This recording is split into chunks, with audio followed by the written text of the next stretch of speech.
So topic number 5 is how to solve a simultaneous system of equations. So two equations, both need to be satisfied at the same time by the same x and the same y. So that's the bar that's being set for us here. And the connection between topics 4 and 5 is that each one of these two equations really does describe a line. But if we take and we put those two equations that we're trying to solve simultaneously, so 2x plus 2y equals 8, and then also x minus 5y equals negative 26. If we type both of those equations here into Desmos, the online graphing calculator tool, it will show you the graphs of those two equations. And then what we're looking for is the intersection point of those two graphs. So if I click on it, it's actually going to show me what the answer is. X equals negative 1, y equals 5. Of course, I'm not going to let you use this tool on an exam, but just as a way for us to build intuition for what we're really doing when we're solving one of these systems. So now that we have a sense of what the solution is, let's talk about how to actually find it using the algebraic tools in our course. I'll make a little bit of space here.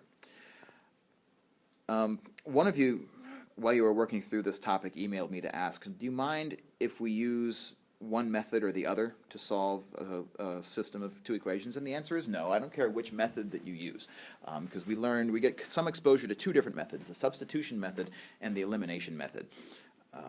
And some problems lend themselves better to one than the other. Some people find that one method lends itself better to them than the others. So to me, I don't really mind which way we go on this. But I think what I'd like to do is to treat this, just for the sake of illustration, I'm going to treat this like a substitution problem instead of an elimination problem. So what would be the first thing that we would think about if we want to use the substitution method to solve both of these equations at the same time? What do we need to happen first? So if we were following an elimination strategy, the first thing that we would do is multiply that second equation by negative 2 with the objective of having equal and opposite coefficients on my x's so that when I add them together, my x's will cancel. And that'll give me an equation with only y's in it that then I can just solve for y. And I'll get y equals 5. In this case, plug that 5 back into any of my original two equations, and that's going to give me an equation to solve to find x. So that would be an elimination strategy for this. And because these two equations are set up such that we don't know what x is or what y is by itself in the beginning, elimination might be a more preferable strategy for this. But let's also look at the substitution approach as well, just so we get the well-rounded view, and then this is where we'll stop for today. So for elimination, the first step in my strategy is going to be to take one of these two equations and actually get one of the variables by itself.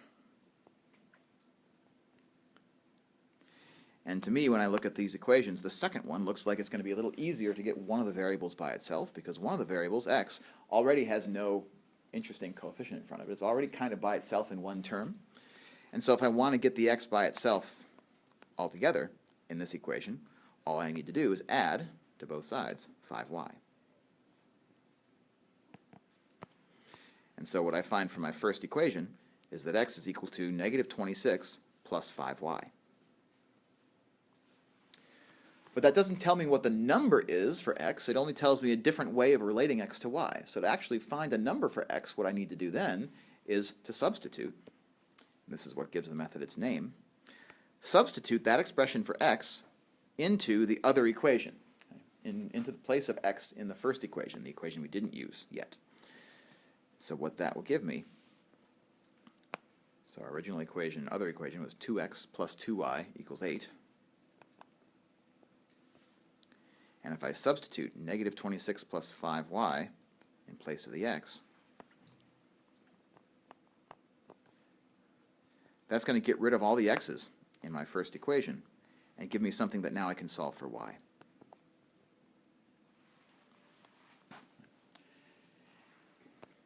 And now I'm running out of space again. Let me borrow some space up here.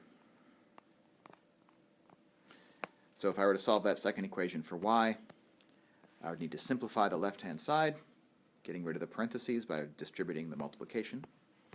So that's going to give me negative 52 minus 10y plus 2y. is equal to 8. Combine these like terms, negative 10y plus 2y, give me negative 8y. Why is it minus 10y? Good question. It's not. Thank you. Thank you for catching my sign error. Yes, negative 52 plus 10y. That's a relief, because I would have gotten the wrong answer otherwise. All right, there we go. And then to get the y by itself, we'll have to add 52 to both sides. That's where I'll get my 60. And then I divide by 12. And I get y equals 1. Sorry, y equals 5. Which is reassuring, because that was also the way the answer that we got when we did it by substitution. But then the other good news is that the end game remains the same. We'll still need to turn the y back into an x, which we do just by substituting that y value back into either of the original equations and then solving for x.